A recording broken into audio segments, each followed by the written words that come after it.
하나님의 말씀 봉독합니다. 신약성경 에베소서 6장 1절부터 9절입니다.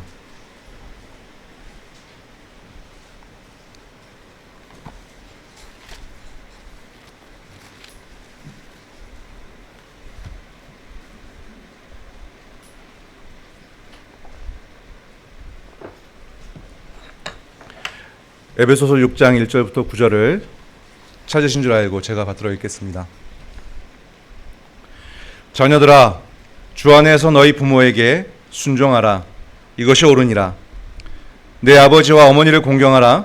이것이 약속이 있는 첫 계명이니 이로써 내가 잘되고 땅에서 장수하리라. 또 아비들아, 너희 자녀를 노엽게 하지 말고 오직 주의 교훈과 훈계로 양육하라. 종들아, 두려워하고 떨며 성실한 마음으로 육체 상전에게 순종하기를 그리스도께 하듯 하라. 눈가림만 하여 사람을 기쁘게 하는 자처럼 하지 말고 그리스도의 종들처럼 마음으로 하나님의 뜻을 행하고 기쁜 마음으로 섬기기를 주께 하듯 하고 사람들에게 하듯 하지 말라. 이는 각 사람이 무슨 선을 행하든지 종이나 자유인이나 주께로부터 그대로 받을 줄을 알미라. 상전들아, 너희도 그들에게 이와 같이 하고 위협을 그치라. 이는 그들과 너희의 상전이 하늘에 계시고 그에게는 사람을 외모로 취하는 일이 없는 줄 너희가 알미라. 아멘.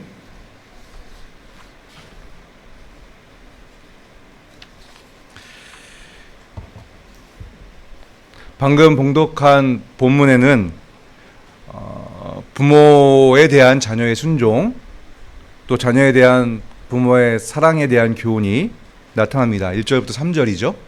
그리고 이어서 상전에 대한 종의 순종, 그리고 상전이 종을 까닭없이 괴롭히면 안 되고 보호해야 되는 그런 교훈이 이어집니다. 그것이 5절부터 9절에 나타나고 있습니다. 이런 교훈들, 그러니까 부모에게 순종해야 된다, 또 부모는 자녀를 사랑해야 된다, 종에게 순종해야 된다, 주인에게 순종해야 된다, 그리고 종을 보호해야 된다라는 그런 교훈들은 사도 바울의 서신서에 자주 등장합니다. 골로새서 3장 18절 이하에 보면 4장까지 이어서 사실 에베소서와 똑같은 구조의 말씀이 나와요. 오늘 에베소서 6장 앞에 5장 말미에 보면 남편과 아내의 관계도 나오잖아요. 남편은 아내를 사랑하고 아내는 남편에게 순종해야 된다는 교훈이 나오는데요. 이렇게 남편과 아내의 관계, 이어서 부모와 자녀의 관계, 종과 상전의 관계가 골로새서 3장 18절 이하에 보면 똑같은 구조로 나타나는 것을 볼 수 있습니다. 그리고 디모데전서 6장에도 보면 이 종과 상전의 관계에 대한 교훈이 나오고요. 마찬가지로 디도서 2장 9절 이하에도 보면 제가 몇 주 전에 사실 설교했는데 거기에도 종과 상전에 대한 교훈이 나타납니다. 사도 바울뿐만이 아니라 베드로 사도도 베드로전서 3장 1절 이하에 보면 남편과 아내의 관계에 대해서 가르치고 있어요. 남편은 아내를 사랑하고 아내는 남편에게 순종해야 된다는 교훈이 나타납니다. 이런 교훈들은 실제적으로 적용할 만한 교훈이죠. 그래서 흔히 우리가 가정의 달에 많이 본문으로 삼습니다. 그래서 부모와 자녀가 어떻게 된다, 혹은 남편과 아내 관계가 어떻게 된다라는 것을 성경적으로 가르칠 때 많이 본문으로 삼습니다. 그럴 만한 당연한 이유가 있지요. 하나님 말씀이니까 충분한 의미가 있습니다. 그런데 좀 더 큰 안목으로 보면, 좀 더 넓게 보면, 다시 말해서 오늘 본문의 경우에 좀 앞뒤 맥락을 더 넓게 보고 오늘 본문의 교훈을 살피면 이 구체적인 교훈들의 의미가 더 깊습니다. 단지 이제 남편과 아내의 관계에만 적용하는, 혹은 종과 상전에게만 적용하는 그런 교훈을 넘어서서 좀 더 근본적인, 기초적인 교훈을 우리에게 전달해주고 있습니다. 오늘 그 점을 여러분께 강조해 드리려고 하는데요. 자녀들에 대해서 부모에게 순종할 것을 가르치면서 사도는 10계명 중에 오늘 본문을 보면 5계명을 언급하고 있습니다. 본문 1절에서 자녀들아 주 안에서 너희 부모에게 순종하라 이것이 옳으니라. 좀 더 강하게 번역을 하면 자녀들아 주 안에서 너희 부모에게 순종하라. 왜냐하면 말이 들어있거든요. 왜냐하면 이것이 옳기 때문이다 이렇게 말하고 있어요. 이렇게 말한 후에 2절과 3절에 내 아버지와 어머니를 공경하라 이것은 약속 있는 첫 계명이니 라고 되어 있죠. 이게 5계명을 언급하는 것입니다. 이로써 내가 잘되고 땅에서 장수하리라 라고 해서 아시다시피 5계명에 부과되는 하나님 축복의 내용이 있잖아요. 그 내용을 좀 떠올리게 하는 말씀입니다. 5계명을 지금 이끌어오고 있는 거예요. 약속 있는 첫 계명을 한 것은 오늘 중고등부 학생들하고 10계명에 대해서 같이 공부를 했는데 하나님께서 10계명을 주실 때 두 부분으로 주셨잖아요. 두 번째 부분에 첫 계명이기 때문에 이렇게 표현을 한 것입니다. 일단 이 깊은 의미를 살피기 전에 공경의 의미를 우리가 좀 오늘 말씀을 통해서 다시 한번 확인하고 지나갈 필요가 있습니다. 5계명이 부모를 공경하라잖아요. 다 외우고 있죠. 우리 학생들도 5계명이 뭐니 물어보면 부모를 공경하라 하고 아주 씩씩하게 잘 대답합니다. 그런데 오늘 본문 부인 나타나는 것처럼 그 공경의 구체적인 의미는 무엇인가? 순종하는 거예요. 우리 어린 학생들 잘 들어야 돼요. 부모 공경이라고 했을 때, 부모님 공경이 했을 때 우리 학생들한테 물어보면, 여러분에게도 물어보면 그 어느 한 사람도 저는 부모를 공경하지 않습니다 라고 말하지 않을 것입니다. 저는 부모님을 좋아합니다. 저는 부모님을 사랑합니다. 저는 부모님을 공경합니다 라고 말씀할 것입니다. 그런데 좀 질문을 바꿔서 그러면 부모님의 말씀에 항상 순종하십니까? 사실 복종이거든요. 부모님의 말씀에 항상 복종합니까? 라고 물어보면 좀 대답이 달라질 수 있어요. 오늘 본문은 분명히 부모 공경이란 부모님의 말씀에, 부모님의 가르침에, 부모님의 명령에 복종하는 것, 순종하는 것이라고 사도가 말하고 있습니다. 제네바 교리문답, 오늘 이제 제네바 교리문답을 많이 언급해 드릴 텐데요. 제네바 교리문답, 칼빈이 제네바에서 목회할 때 만들었던 교리 교육서인데요. 거기 185문에 185문부터 5계명을 가르치거든요. 5계명에 대한 가르침이 굉장히 길어요. 186문에 보면 공경한다라는 말은 무슨 뜻입니까? 라고 질문을 해요. 그리고 이렇게 답하게 가르칩니다.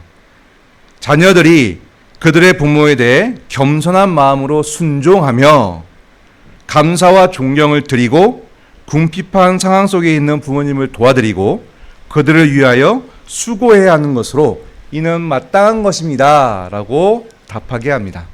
첫 번째는 부모를 공경하는 것은요, 겸손한 마음으로 부모님께 순종하는 거예요. 복종하는 거예요. 부모님께 부모님 앞에서 겸손하는 게 사실 쉽지 않습니다. 왜냐하면 어릴 때는 부모님 대단해 보이고 우상처럼 보이기도 하는데요. 이내 자라면 사실 우리 초등학생만 돼도요, 점점 부모님이 우스워지기 시작합니다. 수학 문제도 못 풀고요, 영어 물어봐도 답도 못 해주고, 나는 아는데 부모님 모르는 게 점점 많아지는 거예요. 시간이 지나서 자녀가 장성하고 부모가 이제 나이가 더 들게 되면 이 격차는 더 심해집니다. 여러분 부모님들 특히 요즘 이제 미디어 시대잖아요. 그리고 인터넷이나 스마트폰이나 이런 기기를 다루는 것이 필요한 시기인데요. 연락하신 분들 잘 못 다루잖아요. 그죠? 저도 저희 부모님 자주 가르쳐 드리거든요. 가르치면 답답해요. 계속 모르세요. 저는 너무 쉽게 아는 건데 설명해드려도 잘 모르시고 또 하루 지나면 까먹으시고, 그러면 나도 모르게 좀 모르시는구나 라고 판단하게 되고요. 부모님에 대한 어떤 존경심, 부모님 말씀을 들어야겠다는 그런 마음이 점점 사라지게 됩니다. 그러면서도 나는 부모를 공경해 라고 스스로를 속이기 쉽거든요. 여러분 속지 마셔야 됩니다. 스스로에게 속지 마셔야 되고요. 부모님께 순종하는 것까지가 부모 공경이라는 사실을 결코 잊지 마셔야 합니다. 십계명을 이렇게 이유로 밝히는 것, 그러니까 부모 공경을 가르치면서 부모 공경이 부모님께 복종하는 것이라는 것을 가르치면서 오계명을 언급하는 것, 너무나 당연해 보이죠. 왜냐하면 십계명 중에 오계명이 그것을 직접적으로 말하고 있기 때문에 그렇습니다. 그런데 처음에 말씀드렸던 것처럼 앞뒤 맥락을 좀 고려하면 그 의미가 더 깊어요. 아까 말씀드렸는데 본문 앞에 사도는 남편과 아내의 관계를 설명해요. 거의 비슷한 구조예요. 그럼 지금 계속해서 뭘 말하고 있냐면 질서를 말하고 있잖아요. 그리고 권위를 말하고 있어요. 남편과 아내, 누구의 권위가 있습니까? 남편에게 권위가 있습니다. 그리고 부모와 자녀, 질서상 누구에게 권위가 있습니까? 부모에게 있어요. 그리고 좀 어려운 것이 상정과 종인데요. 심지어는 상정과 종도 질서상 상전에게 종이 있다고 가르치고 있거든요. 이런 맥락 가운데서 앞에서 부모와 자녀의 관계를 말할 때 사도는 놀라운 가르침을 줍니다. 그것은 무엇이냐면 남편과 아내의 관계를 설명하면서 그것을 그리스도와 교회의 관계에 적용을 해요. 아내들은 남편에게 복종해야 되는데 그것을 교회가 그리스도에게 하듯 하라. 아내가 남편에게 복종하는 것을 교회가 그리스도에게 복종하듯이 그렇게 하라고 가르치고 있고요. 남편들은 아내는 사랑해야 되는데 그리스도께서 교회를 위해서 자신을 주신 같이 더 사랑을 구체적으로 설명하고 있죠. 자기를 죽이는 사랑이에요. 헌신한 사랑이죠. 그렇게 남편은 아내를 사랑하라고 가르칩니다. 그러면서 바로 위에 있으니까 여러분 보실 수 있는데 5장 31절에 그러므로 사람이 부모를 떠나 그의 아내와 합하여 그들이 한 육체가 될지니 이 비밀이 크도다. 나는 그리스도와 교회에 대하여 말하노라. 그러나 너희도 각자 자기의 아내 사랑하기를 자신같이 하고 아내도 자기 남편을 존경하라. 이렇게 말씀해요. 남편과 아내에 대해서 교훈하는데 실은 내가 말하는 것은 교회와 그리스도의 관계를 말하는 거다. 사람과 하나님의 관계를 말하는 거다라고 설명하고 있어요.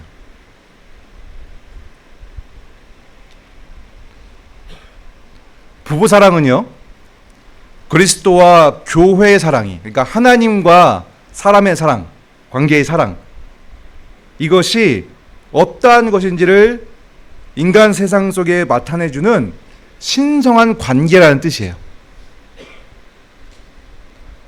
여러분, 하나님이 사람을 사랑하시죠? 창조하신 사람 사랑하시는데 그것이 어떻게 드러납니까? 여러 가지로 말할 수 있는데요. 그 대표적인 그런 상황이 남편과 아내의 관계 속에서 드러난다는 거예요. 거기서 엿볼 수 있다는 뜻이에요. 다시 말하면 남편과 아내의 관계는 그냥 자연스러운 관계, 어쩌다 생긴 관계가 아니고요.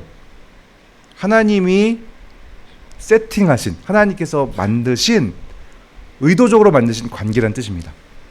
여러분, 우리가 태어나면 그냥 주변을 보면서 배우게 됩니다. 태어나 보면 엄마 아빠가 있고, 그죠? 또 다른 가족을 보다 엄마 아빠가 있고 자녀들이 있고, 사람들이 사는 건 이렇게 사나 보다, 이렇게 알게 되죠. 근데 이렇게 보면 사실 지금 많이 바뀌었습니다. 태어났는데 우리나라는 좀 아직도 덜하긴 한데, 뭐 서구 사회에 가게 되면 태어났는데 엄마만 있거나 아빠만 있는 것이 너무나 흔해요. 심지어는 엄마 굉장히 흔합니다. 아빠도 굉장히 흔해요. 이거는 우스갯소리가 아니고 정말 그렇습니다. 아빠가 남자랑 결혼해서 아빠의 배우자가 남자인 경우, 또 엄마는 여자랑 결혼해서 엄마의 배우자가 여자인 경우가 유럽 사회에는 그리 드물지 않은 일입니다. 그렇게 태어나서 보면 한 남자와 한 아내가 가정을 이루는 그것은 여러 그런 가정 관계 속에서 하나일 뿐, 그 이상도 그 이하도 아니게 되는 것이죠. 지금 우리가 그런 시대에 살고 있거든요. 근데 여러분, 그것은 아시다시피 하나님을 잃어버린 타락한 인생들이 살아가는 세계 속에 나타나는 현상입니다. 그것은 잘못된 가치관이에요. 잘못된 상황이에요. 그것을 태어나서 본다고 해서 아, 이런 거구나 라고 여겨서는 안 됩니다. 하나님은, 선하신 하나님은 인간 세상을, 사람의 관계를 그렇게 창조하지 않으셨어요. 부모와 자녀의 관계도 비슷한 방식으로 이해할 수 있습니다. 말씀드렸던 것처럼 하나님께서 율법을 주실 때 두 부분으로 주셨잖아요. 1계명부터 4계명, 5계명부터 6계명을 주셨는데요. 그래서 두 돌판에 주셔서 내용상 두 부분임을 분명히 하셨거든요. 근데 여러분 1계명이 뭐죠? 우리 어린 학생들 1계명이 뭐죠? 대답했어요. 마이크에 소리가 안 들어와서 네. 입으로 제가 정확히 봤어요. 하나님 외에는 다른 신을 두지 말라는 뜻 말씀이죠. 하나님만 경배의 대상, 예배의 대상, 하나님의 말씀에만 순종해야 된다는 것을 가르치고 있잖아요. 그런데 약속이 있는 두 번째 돌판의 첫 계명은 부모를 공경하라예요. 이게 대조로 이루고 있습니다. 대조라기보다는 같은 그런 구조로 구성이 되어 있습니다. 그래서 첫 번째 돌판의 핵심이 하나님만 경외해야 된다라는 것이라고 한다면, 두 번째 돌판은 사람과의 관계 속인데요. 두 번째 돌판은 사람과의 관계 속에서도 존중해야 되는 대상이 있고 순종해야 되는 대상이 있다는 점을 가르치고 있어서 이것이 굉장히 밀접한 연관이 있음을 우리로 깨닫게 합니다. 다시 말하면 남편과 아내의 관계가 하나님과 사람의 관계를 보여주는 그런 대표적인 관계라고 한다면, 하나님께서 그렇게 의도적으로 창조하셨다고 한다면 부모와 자녀의 관계도 마찬가지로 사람이 하나님에 대해서 어떻게 대해야 되는지를 보여주는 대표적인 관계로 하나님께서 창조하셨다는 뜻입니다. 이러한 설명은 저만의 설명이 아니고요. 모든 정통 교리들이 여기에 다 동의를 하고 있습니다. 그래서 제네바 교리문답 194문에 쭉 이제 앞에서 아까 182문부터 이제 쭉 이제 부모공경이 나오는데요. 마지막에 194문에 이제 마무리하면서 뭐라고 하냐면, 쭉 앞에서 가르친 내용들이 뜻하는 바가 전부입니까? 라고 묻고요. 이렇게 답하게 해요. 비록 이 계명이 부모에 대해서만 말하고 있다 하더라도 우리는 이것이 모든 윗사람들을 포함하고 있는 것으로 이해해야 합니다. 부모에게 해당되는 똑같은 이치가 그들에게 적용되기 때문입니다. 이렇게 답하게 하고요. 마지막 195문에 5계명에 대한 마지막 가르침인데요. 어떤 이치에서 그러합니까? 라고 했을 때 이렇게 말하게 합니다. 하나님께서 그들에게 권위를 부여하셨기 때문입니다. 하나님께서 그들을 세우지 아니하셨더라면 부모의 권위, 군주의 권위, 그리고 모든 다른 윗사람들의 권위란 존재하지 않았을 것입니다. 이렇게 가르치게 해요. 그러니까 부모는 가장 기본적인 사람의 관계 속에서 첫 번째로 발생하는 권위 있는 자입니다. 자녀가 출생하면 가장 처음으로 만나게 되는 권위자가 이제 부모죠. 마치 그와 마찬가지로 인간 사회에 있는 모든 합법적인 질서 관계, 하나님께서 주신 질서 관계, 여기에는 뭐도 포함되냐면 세속 사회에서의 위아래 관계가 있잖아요. 사장님과 사원, 선생님과 학생, 그리고 위정자, 정치하는 사람들과 그 정치의 다스림을 받는 사람들. 옛날에는 왕, 백성, 지금은 뭐 예를 들어서 대통령 혹은 뭐 시장 혹은 시민 이렇게 되겠죠. 이런 모든 관계가 다 하나님께서 실은 하나님에 대한 복종을 드러내기 위해, 거꾸로는 이들의 질서를 통해서 그 아랫사람들에게 하나님의 사랑이 전달되도록 하기 위해서 하나님께서 창조하신 그런 질서임을 가르치고 있는 것이죠. 그래서 여러분, 처음에 제기해드렸던 문제로 돌아가면 이 사도 바울의 서신서나 또 베드로 서신서에 자주 나오는 이런 질서에 대한 존중, 자녀가 부모의 권위에 순종하는 것, 그다음에 종이 상전에게 순종하는 것, 아내가 남편에게 순종하는 것, 그다음에 나이상 아랫사람이 윗사람에게 순종하는 것, 그리고 거꾸로 윗 권위가 아랫 권위를 사랑해야 하는 것, 이것은 그냥 우연히 발생했거나 어쩌다 보니 생겼거나 사람들이 무슨 진화론자 얘기했던 것처럼 물질에서 진화해서 사람들이 그 물질로서 살아가는데 독특하게 만들어낸 어떤 문화적 현상, 인간들이 고안해낸 어떤 사회에 나타나는 어떤 관계들, 이런 것이 아니라 다분히 신적인 그런 기원을 가진 질서임을 이런 본문들이 우리에게 가르쳐주고 있는 것입니다. 사랑하는 성도 여러분, 우리 하나님을 믿죠? 하나님을 믿죠? 네, 시온이가 고개를 끄덕였어요. 대답도 했어요. 네! 하고 지금 얼마나 감사한지 몰라요. 자, 이제 내일부터 일상이 시작되는데, 일상 가운데 여러분 여전히 하나님을 믿으시잖아요. 그렇죠? 하나님은 영적인 존재이십니다. 신적인 존재예요. 우리가 살아가는 사회 세계는요, 일반적으로 보통은 그 신령한 세계, 신적인 세계를 인정하지 않는 영역이에요. 그냥 보이는 게 다다, 물질이 다다, 이렇게 주장하는 세계거든요.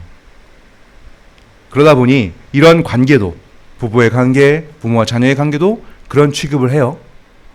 근데 여러분, 우리는 그래서는 안 됩니다. 우리는 이러한 질서, 이런 관계가 하나님께서 신령한 일들을 드러내시기 위해서, 더 적극적으로는 하나님 자신을 드러내기 위해서, 하나님의 통치, 또 우리 안에 있는 그런 영적인 능력들, 우리가 구원받은 자이기 때문에 그리스도 안에서, 오늘 주 안에서만 표현 나오는데, 그런 영적인 능력들을 발휘할 수 있거든요. 그것이 뭐냐면 하나님께 대한 순종이잖아요. 그것을 실제적으로 누릴 수 있는 그런 영역들이에요.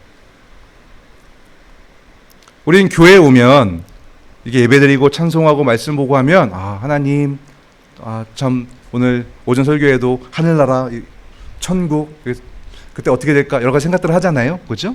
일상으로 돌아가서 부모님 앞에서, 또 남편과 아내의 관계 속에서, 혹은 회사나 어떤 일반 사회의 어떤 영역들에 들어가서 위아래 관계 속에서는요, 전혀 신령한 생각을 하지 못하는 경우가 많아요. 그건 그거고, 이제 여기서부터는 그 세상의 방식, 그런 경우가 많습니다. 근데 결코 그렇지 않습니다. 여러분이 부모를 대할 때, 부모님을 대할 때, 그때 하나님의 역사가 드러나는 순간이에요. 그것을 맛볼 수 있는 순간이에요. 그때 여러분이 어떤 믿음으로, 어떤 마음 품고 어떤 태도를 보이느냐가 여러분이 신령한 능력을 발휘하는 순간임을 결코 잊지 마시기 바랍니다. 이게 전체적으로 사도 바울이 여러 성경에서 이러한 질서를 실제적으로 강조하고 있는 이유예요. 그래서 여러분, 오늘 본문에서 보시면 첫 번째 부모와 자녀의 관계를 말하고, 그 다음에 5절부터 종과 상전의 관계를 말할 때, 종과 상전의 관계 속에서 두 번이나 강조하죠. 5절에 종이 상전에게 순종하기를 그리스도께 하듯 하라. 그리스도께 하듯 하라. 7절에도 기쁜 마음으로 섬기기를 주께 하듯 하라. 여러분, 예수님은 어디에 계십니까? 예수님 어디 계십니까? 늘 배우고 들어도 헷갈리죠. 그죠? 예수님 어디 계세요? 하늘나라에 계시죠. 그죠? 예수님은 부활체를 입으신 분이신데, 그러한 방식으로는 지금 하늘에 계십니다. 근데 여러분, 여기 안 계십니까? 그렇지 않으세요. 하나님의 능력으로, 특별히 그의 영이신 성령의 역사 가운데 우리와 함께 하십니다. 이게 하나님의 분명한 약속입니다. 그래서 우리는 그리스도와 함께 하고 그리스도 안에 있을 수 있습니다. 심지어는 그리스도께서 우리 안에 계십니다. 영적인 현상이에요. 이거는 그냥 무슨 상징적인 말이나 우리가 너 사랑해, 너 내 마음에 있어, 이것은 상징적인 말이냐, 그만큼 너 내가 생각하고 있어, 이런 뜻이잖아요. 그게 아니고 존재적인 거예요. 정말 그리스도께서 우리와 연합되어 계시거든요. 물질적인 방식으로는 우리가 그것을 감지해낼 수 없지만, 알 수 없지만 정말 그러세요. 그런데 우리가 그것을 어떻게 어렴풋이, 사실 어렴풋이보다는 말씀에 따라서 분명하게 알아가는 것인데요. 어떻게 알아갈 수 있냐면, 놀랍게도 부모를 대할 때, 자녀가 부모를 대할 때, 부모가 자녀를 대할 때, 그때 우리가 그리스도를 만나는 거예요. 자녀가 믿음으로 이 말씀을 믿고 부모를 대할 때, 저 부모님이 그냥 세상이 말하는 그런 육적인 관계가 아니라 하나님께서 나에게, 하나님이 통치하시기 위해, 구원을 베푸시기 위해서, 나에게 사랑을 주시기 위해서 세우신 어떤 대리적인 존재구나, 그런 관계구나 라는 것을 확신하고, 사실은 그분을 대할 때 하나님을 대하듯 해야 돼요. 아까 복종을 말씀드렸잖아요. 부모에게 복종할 때 하나님께 복종하듯 복종해야 됩니다. 물론 부모와의 어떤 명령 가운데, 어떤 관계 속에서 어떤 내용이 오고 갈 때에 잘못된 내용이 주어질 수 있죠. 사람이니까. 하나님은 아니잖아요. 그죠? 네, 그것은 겸손한 마음으로 인간의 연약성을 헤아리면서 부모님을 잘 설득하기도 하고 설명을 드리기도 하고 이렇게 풀어가야겠죠, 마땅히. 그러나 기본적인 것은 부모님이 마치 하나님인 양, 그런 마음으로 우리 그리스도인 양 대하고 복종해야 되는 것입니다. 아내들도 마찬가지입니다. 그냥 인간적으로 보면 저도 옆에서 엿들은 겁니다. 그 아내분들 남편에 대한 존경심이 사라진다고 하잖아요. 시간이 지나면 지날수록. 그죠? 근데 그 존경심은 남편 자체에 있는 것이 아니고요. 그를 세우신 하나님께 있는 거예요. 하나님께 복종하듯 남편에게 복종하도록 하나님께서 그렇게 설계하셨음을 믿고 그렇게 대하셔야 합니다. 오늘 본문에도 아비들이 자녀를 노엽게 하지 말라고 가르치고 있습니다. 4절 말씀이지요. 오직 주의 교훈과 훈계로 양육하라고 하고 있습니다. 그러니까 이유 없이, 까닭 없이, 그러니까 합당하지 않는 방식, 정도 이상의 방식으로 혹은 잘못된 방식으로 자녀를 양육하거나 가르치거나 하나님의 말씀에 위배되는 그런 교훈을 주지 말라는 뜻이에요. 그래서 자녀를 노엽게 하지 말라는 뜻이거든요. 더 적극적으로는 하나님의 말씀에 일치하는 방식으로 사랑하라는 뜻입니다. 남편도 마찬가지죠. 아까 우리가 읽었던 것처럼 그리스도께서 하듯이 남편은 아내를 사랑해야 합니다. 좀 위험한 말인데 잘 이해하고 들으십시오. 내가 마치 말에 좀 한계인데요. 마치 내가 하나님인 양 해야 돼요. 이 말을 오해하지 마십시오. 하나님이 되었다는 뜻이 아니라 하나님의 성품에 가깝게, 하나님의 자리에 있는 것처럼, 당연히 그것은 여러분 창조자와 피조자의 넘을 수 없는 관계죠. 그런 뜻이 아니라 하나님께서 나에게 부여하신 그 너무나 놀라운 위치, 그것을 잃지 말고 그 자리에서 최대한 하나님의 성품을 드러내도록 해야 된다는 뜻입니다. 남편들이요, 부모들이요. 그냥 내 마음에 드는 마음이 아니고요. 최대한 하나님의 말씀에 일치하는 하나님다운 말, 하나님다운 마음, 하나님다운 그런 태도로 아내에게, 자녀들에게 다가가야 한다는 뜻이죠. 어디에 신령한 세계가 있습니까? 당연히 주님이 다시 오실 때 이루어질 천국, 우리가 죽음을 통해 들어갈 하나님 나라의 완벽한 신령한 세계가 우리에게 주어집니다. 근데 거기도 지금과는 다르겠지만 예수님 몸을 지니셨기 때문에 지금과는 차원이 다른 어떤 또 물질도 거기에 동반이 되어야 되겠죠. 동반이 되겠죠. 그런데 훨씬 더 지금과는 다른 신령한 세계일 것입니다. 그 신령함이 더 부각되고 잘 인지되는, 다 경험되는 그런 세계일 것입니다. 지금에 비해서. 근데 여러분 지금도 얼마든지 그 세계를 경험할 수 있어요. 믿음으로. 어디에서요? 이런 관계 속에서. 여러분 집에 돌아가셔서 거룩한 긴장을 놓치시면 안 됩니다. 그랬을 때 사실은 자녀들이나 혹은 권위 아래에 있는 아내들이나 많이 실망하게 되거든요. 그래서 남편들이나 부모님들은 가정에서 항상 영적인 긴장을 하셔야 돼요. 지금 이 상황이 집에 왔으니까. 많은 분들이 그러신다고 해요. 교회에 있다가 이제 집에 오면 이제 끝났다. 이제 집에서는 이제 내가 하고 싶은 거 해야지. 그래서 방에 들어가서 내가 하고 싶은 거 뭐 게임을 하든 TV를 보든 아니면 뭐 다른 어떤 일을 하든 이제는 좀 해야겠다. 이런 경우가 많다고 해요. 근데 여러분, 그것은 너무나 어리석은 일입니다. 그 가정이, 그 관계가 사실은 교회 못지않게 훨씬 더 하나님의 신령한 역사가 드러나는 그런 관계임을 결코 잊지 마셔야 합니다. 사도 바울은 십계명을 언급하면서 이렇게 하였을 때, 이 관계 속에서 자녀는 부모에게 순종하고 부모는 자녀를 사랑하게 될 때 땅에서 장수하는 일, 생명이 길어지는 것이죠. 또 땅에서 잘 되는 것, 이 축복의 내용을 사도는 덧붙이고 있습니다. 그것이 3절 말씀에 나타나고 있는데요. 십계명을 그대로 가져오고 있는 것이죠. 이 내용이 이런 설명을 우리가 쭉 들었을 때에 훨씬 더 잘 이해가 됩니다. 이 약속의 의미가 무엇입니까? 정말 우리가 오래 사는 것입니까? 아까 제네바 유리문답이 십계명에 대해서 길게 가르친다고 말씀을 드렸잖아요. 나중에 우리 다 교재로 가지고 있으니까 한번 읽어보시면 좋겠는데, 긴 내용이 뭐냐면 사실 이 축복을 어떻게 설명하느냐의 문제를 다루고 있어요. 되게 재밌습니다. 어떤 내용이 나오냐면요, 이 장소가 정말 그냥 실제 육신의 생명이 길어지는 것이냐? 아닐 거다라고 해요. 왜냐하면 이 세상이 어떤 세상인데, 죄악으로 가득한 세상인데 거기서 오래 살아봤자 뭐 그게 복이냐? 이렇게 얘기를 해요. 그럼 이렇게 물어봅니다.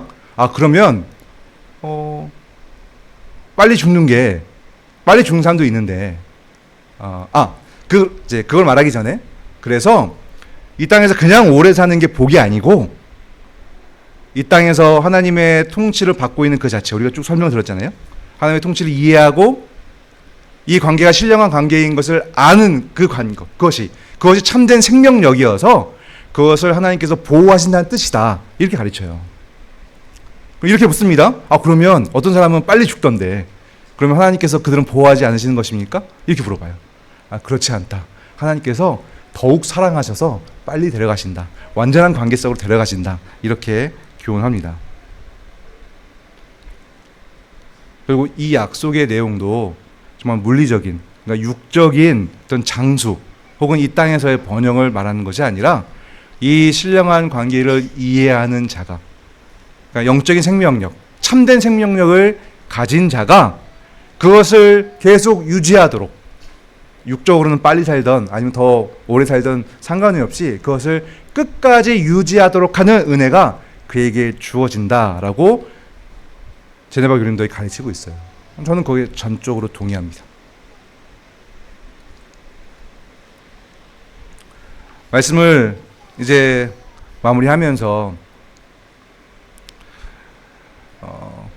부모와 자녀의 관계는 훨씬 더 육적으로 그 권위가 누구나 합리적이라고 할까요? 이해하기 쉬운 그런 관계죠. 부모가 자녀를 낳으니까. 그죠? 남편과 아내의 관계도 사실 고대에는요, 예전에는 너무나 당연하게 받아들여지는 그런 권위와 순종의 관계였는데요. 현대에는 그것이 많이 좀 흐트러졌죠. 이제 남녀 평등이라고 하는 좀 어설픈 어떤 사상이 들어와서 그것이 많이 흐트러졌는데, 더 어려운 것은 사실 종과 상전의 관계예요. 베드로 사도는 이제 까다로운 종, 선하지 않은 까다로운 주인, 선하지 않은 주인에게도 복종할 것을 말하면서 주님이 그러하셨다라고 가르치기도 하는데요. 이러한 관계들을 보면 저게 좀 하나님께 주신 관계일까 싶기도 하죠. 그러나 다윗이 사울을 대했던 것처럼 현상 가운데, 역사 가운데 그가 권위자로 서 있었을 때 그의 악이나 혹은 그가 행하고 있는 어떤 모든 그런 실정들에 상관이 없이 그가 그 상황 가운데서 우리 삶의 정황 가운데서 권위자로 서 있는 한 그것이 하나님께서 세우신 것으로, 하나님께서 허락하신 것으로 이해하고 그의 권위를 인정하라고 가르치고 있습니다. 그래서 많은 그런 신앙인들이요, 이런 권위자들에게 순종하다가 많이 목숨을 잃었습니다. 역사 가운데 보면. 그러면 그들은 실패한 것이며 어리석은 것입니까? 그렇지 않습니다. 오늘 본문이 분명히 말하고 있는 것처럼, 여러분 본문 8절을 보실까요? 각 사람이 무슨 선을 행하든지 종이나 자유인이나 주께로부터 그대로 받을 줄을 알미라. 이것은 신령한 관계이기 때문에요, 이 순종은 하나님께 하는 겁니다. 그 사랑도 하나님께 받는 거예요. 물론 가까운 관계, 부모를 사랑해 주시는 부모에 대해서 그것을 뭐 가볍게 여기라 이런 뜻이 결코 아닙니다. 당연히 부모는 소중한 존재이고요, 하나님께서 사용하시는 수단이나 너무나 소중한 하나님의 선물이기도 하죠. 그러나 근본적으로는 하나님께서 주시는 거예요. 나의 순종이 어떤 사람의 모습 가운데, 오늘 외모를 하나님께서 취하지 않는다라는 말씀하고 있는데요, 사람의 이해로는, 사람의 판단으로는 참 이것은 이해하기 어렵다, 이게 과연 의미가 있을까? 누가 이것을 좋게 받아들이고 있을까? 까다로운 주인에게 순종했을 때 까다로운 주인이 와 대단하다, 너 정말 대단하다, 내가 인정할게, 이러지 않는 경우가 많아요. 아유, 저 어리석은 거 나한테 또 속는구나, 또 나한테 당하는구나, 쟤는 더 괴롭혀도 되겠네, 이렇게 나올 수도 있겠죠. 그러나 여러분의 순종이, 믿음의 순종이 결코 사라지지 않는 사실을 잊지 마십시오. 왜 그런가?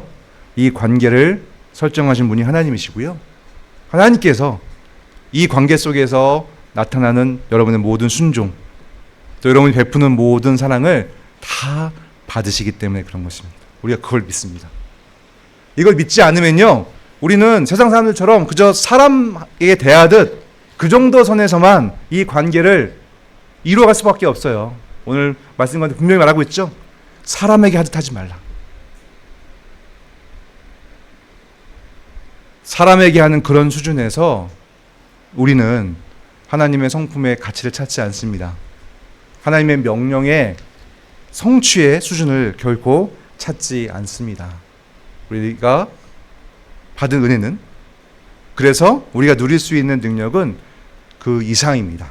왜냐하면 우리는 이 모든 구조를 이해하고 있고 하나님께 대하듯 모든 관계 속에서 복종하고 하나님께서 사랑하시듯 모든 관계 속에서 윗사람으로서 사랑하기 때문에 그런 것입니다. 그게 신령한 삶을 살아가는 신자입니다. 사실은 제가 디도서를 설교해 드리면서 결론은 같은 교훈을 여러분에게 전달해 드렸습니다. 그러나 방식은 좀 달랐죠. 디도서의 교훈을 따라서 이런 관계 속에서 똑같은 순종하고 또 윗질서에서 사랑하는 이런 모습 가운데서 사실은 구원의 능력이 드러난다. 디도서는 그게 강조됐어요. 하나님께서 사람을 구원하신 그 능력이 그런 관계 속에서 드러난다는 사실을 강조했습니다. 오늘 사도 바울은 하나님께서 그 관계를 설정하셨고 그것이 바로 신령한 하나님의 역사가 드러난 현장이다라는 측면을 강조하고 있습니다. 이것을 종합하면 우리가 살아가는 사회 속에서의 모든 관계가 얼마나 중요한지를 우리에게 성경은 전달해 주고 있습니다. 네. 그러니 이제 여러분 앞으로 일상을 살아가시면서 여러분에게 주어지는 모든 관계를 결코 소홀히 여기지 마시고 거기에서는 다른 원리를 적용하지 마시고 이런 교훈들을 늘 마음에 품으시고 주께 대하듯, 주를 대하듯, 하나님을 대하듯 윗권위에 순종하시고 그리고 윗권위에서 하나님께서 하듯 그리스도께서 교회를 위해서 자신을 희생하신 것처럼 아랫권위에게 사랑을 베푸는 여러분이 되시길 바랍니다. 그랬을 때 여러분의 인생이 더욱더 풍성해질 것이고 하나님의 능력을 맛보는 신령한 삶으로 나아가시게 되실 것입니다. 기도하겠습니다.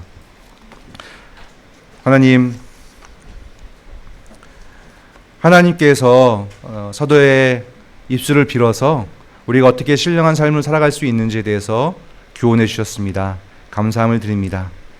우리는 다 그리스도 안에서 하나님의 형상을 회복한 자로서 비록 그리스도께 다시 오실 때까지 여전히 흠결은 있으나 이제 그 완성을 이루어가는 자로서 모든 관계 속에서 하나님께서 처음 설정하신 그 아름다운 모습을 권위의 순종함으로 하나님께 순종하고 위에 있는 자로서 하나님다운 그런 사랑과 배려와 돌봄과 보호와 무엇보다 헌신을 베푸는 그런 아름다운 자로 살아가게 우리를 만들어 주셨으니 하나님 구원받았다 하며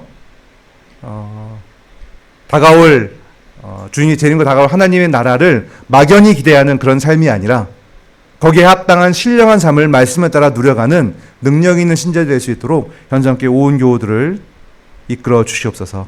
예수 그리스도의 이름으로 기도드립니다. 아멘.